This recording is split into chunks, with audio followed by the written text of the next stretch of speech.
see? I can't even scare a crow.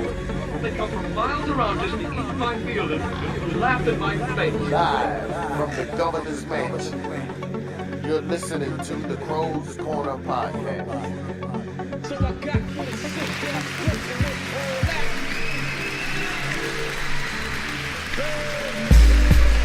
Yo, yo, yo. What up, dog? It's your boy Adam L. This is Wahamiyd. And this is Spreaker.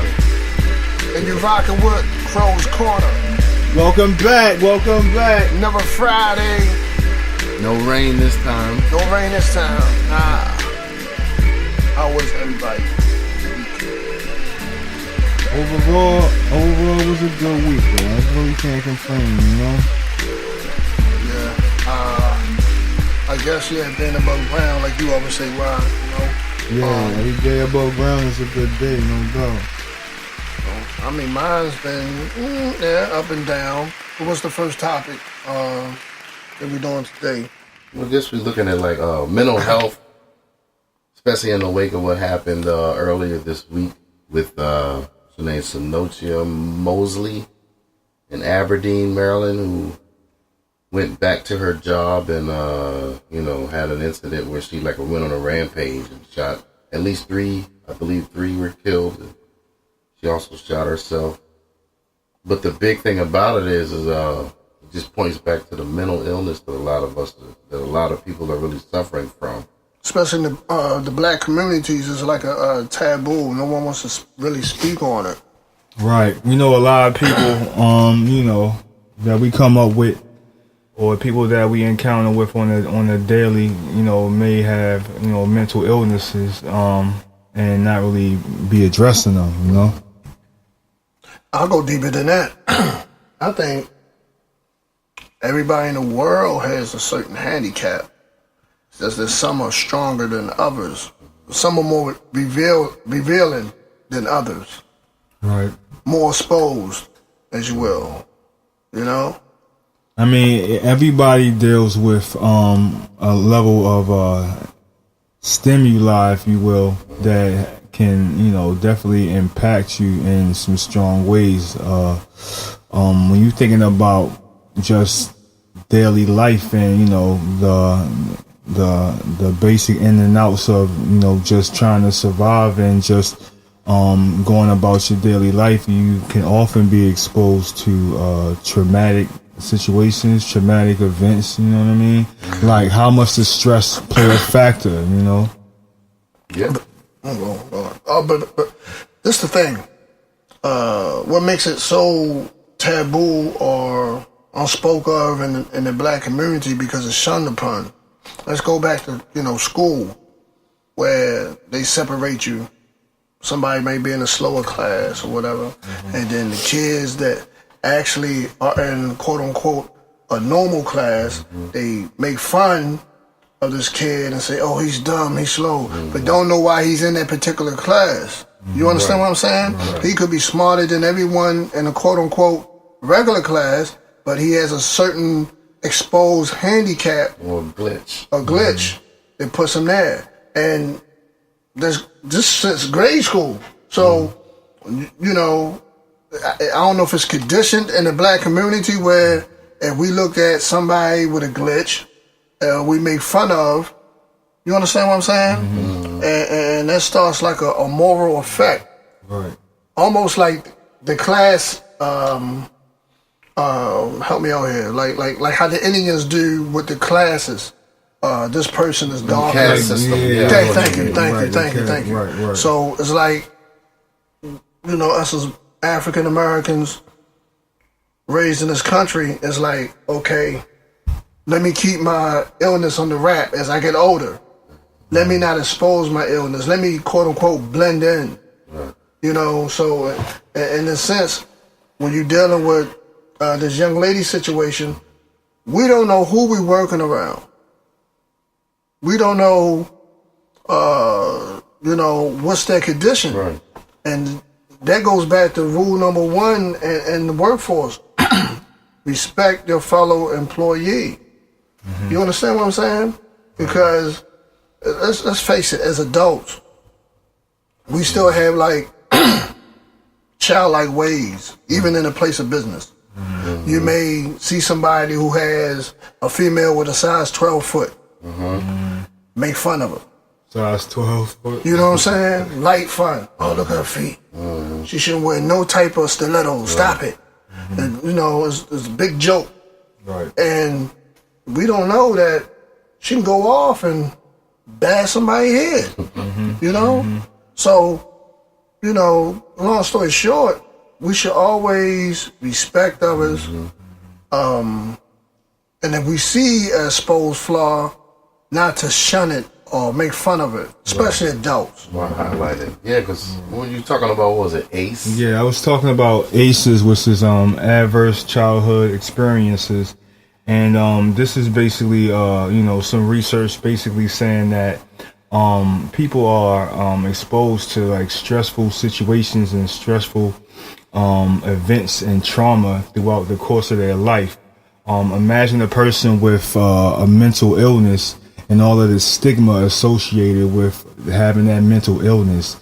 And that's what you was talking about, like how a person can be shunned by their community or members of their community because they have a mental illness, and it be something that's frowned upon. Can you imagine living through the various stresses that you already have in life, and then in addition to that, you know, you're suffering from a mental illness, you know what I mean? And so it's kind of, I agree with what you said. Like it's really important to treat others with respect, you know what I'm saying, and empathy, and try to be able to understand their situation, to look at it from a point of view that you know, these are just people, and you know, everybody is dealing with something, you know. Let me ask you guys a question. Let's say you're in a public place, right, and you see someone in a wheelchair. This picture imperfection to what we think it is, right? Or you see somebody that's short, that's like a midget or something like that. What's your first reaction? Willingly or unwillingly? I mean, like naturally, unnaturally, you're gonna look at that person a little weird or different, right? I mean, you're gonna definitely acknowledge that, you know, there's an immediate difference. I think that's just human nature. You know what I'm saying? Exactly. You're gonna see that. That's the point I'm trying to make. So when we dealing with mental illness, when we dealing with mental drama, whatever the case may be,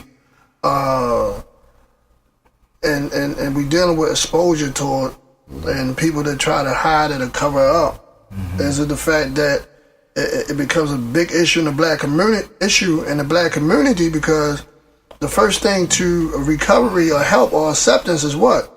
To ask for, and to go get help. Not only that, but you want the support not only around amongst your family and your peers, but the society community as a whole. Right. You understand what I'm saying? You don't want to go.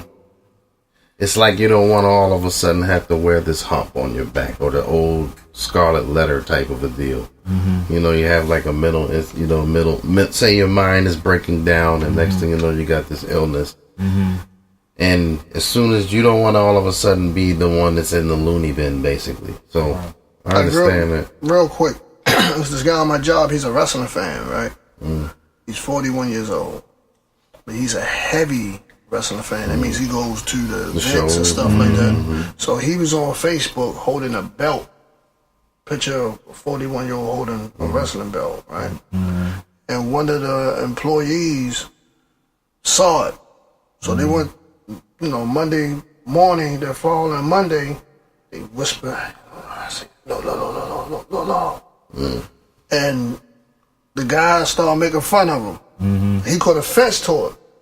You understand? Just because he was different, they looked at him, oh, he's loony, or something's off with him. Yeah, he came back. What did he do? Even if the case is something was just, I'm not saying because he's a wrestling fan and 40 years old, he's off, but just say, when he told me the story, and I was paying attention to his movements and how he was talking, and I was saying to myself, these people think he's a little off. You You understand what I'm saying? Yeah. So now he's like he's shunned in the public eye as like being lesser or lower or something wrong with you, a defect. Then he feels he has this angst, especially later on. Now imagine it gets worse, and they keep picking and picking and picking. Yeah. And then he starts to and then this grudge is building. They have no idea. And that takes us back to this young lady's situation. Right. So we don't know what pushed over the edge. Right. From what the media is saying that, okay, with something minor, somebody jumping in front of mine. Right. I don't think But so. when you on I your- think that she was right. being picked for. But also a at the long same period of time, like when you at your edge, like none of us can imagine what it's like to have a mental health diagnosis, because fortunately, we don't have to address that. I got an illustration. You ever been too sleepy? Yeah, sure. You come home too tired and you just say, I remember one time, here's what I did. I went home. It was late. I think I probably was up a good 20 hours before that. Come home from work or come home from wherever. Put my keys in the refrigerator. And went to bed. Right. Finally get up late for work the next morning. I'm tearing the house up. Can't find it. Can't find my keys. Where are my keys? I go in the refrigerator to get something to drink. Cold keys in the fridge. But that's right there, you know what I mean? Now, what logical person is going to put their keys in the refrigerator? Right. But I was so tired, you know what I mean? It's like being drunk, so. Right. Yeah. And real quick, this probably, I don't know if it happened to you guys or happened to me several times. Even in the dawn, communicating with your spouse, you're dead tired. She wants to talk about something 1 o'clock in the morning. Tread softly. Or listen, or let's take it back a little bit. Tread softly, yo. You're tired, right? And you say to yourself, you say something blurred that's out of the blue. Then you're like, why did I say that?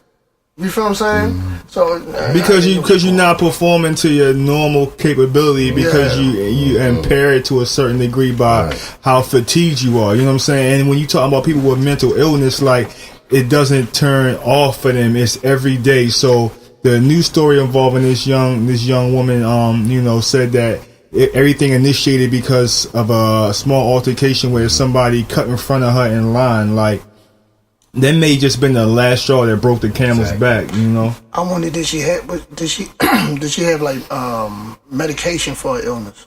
Like, we don't know the details, and then like sometimes the medication is helpful, but then did she take her every side effects? Yeah. Medication is not always helpful. To get the right medication is like, what people don't understand about medications is that it impacts the chemistry of your brain, and the chemistry is in your body. You know what I'm saying? And so you have to tweak the doses and tweak the frequency so it has a good impact, or you get the outcome that you're looking for. And so it takes years to get to that sometimes. So let me ask you this though: false medication, is it just more like being sedated, being tired? That's what a lot of that stuff is. Yeah. Especially when you think about the psychological drugs. Is it a form like of a man-made meditation? Because if you look at it, like a lot of people that's religious can say, well, prayer helps. Meditation helps. Meditation. Right. Being closer to your creator helps. I think anything that's chemically, put into your system. I think our society is just only starting to really understand what mental illness is. It's something that's always been a part of, humanity. Years and years ago, people with mental health disorders were treated very inhumanely. You know what I mean? And so as society progresses and our understanding of what mental health is, like, we've learned how to treat it, and it's a two-part kind of intervention, really. Medication is one piece of the part, and then also like therapy, like what you're mentioning, having a support system, having a belief system, is the other prong of that approach. You know what I mean? Right. So that ends that segment of mental illness, and we wish we pray, prayers go out to the family of the young lady and the victims. Absolutely, and absolutely. Our prayers go out to them in our thought. Right. If you know someone with mental illness, definitely try to be